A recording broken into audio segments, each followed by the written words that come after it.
بسم اللہ الرحمن الرحیم۔ السلام علیکم دوستو، آج ہم جس آیہ مبارکہ کو سمجھنے کی کوشش کریں گے وہ ہے والذین هم عن اللغو معرضون، اور جو لغو باتوں سے اعراض کرنے والے ہیں، یعنی مومنین کا ایک صفت یہ بھی ہے کہ وہ بیکار اور لغو باتوں سے بچتا ہے۔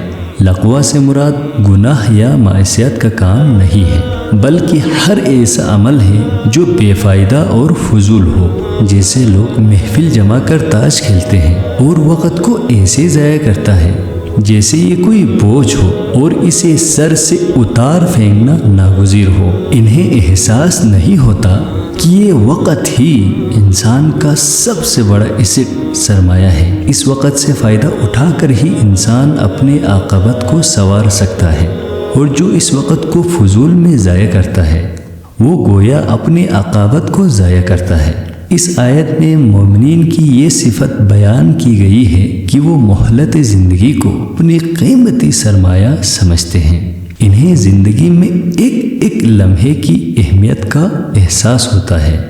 وہ جانتے ہیں کہ صرف ایک دفعہ سبحان اللہ کہنے سے اللہ کے ہاں ان کے درجات کس قدر بلند ہو جاتے ہیں۔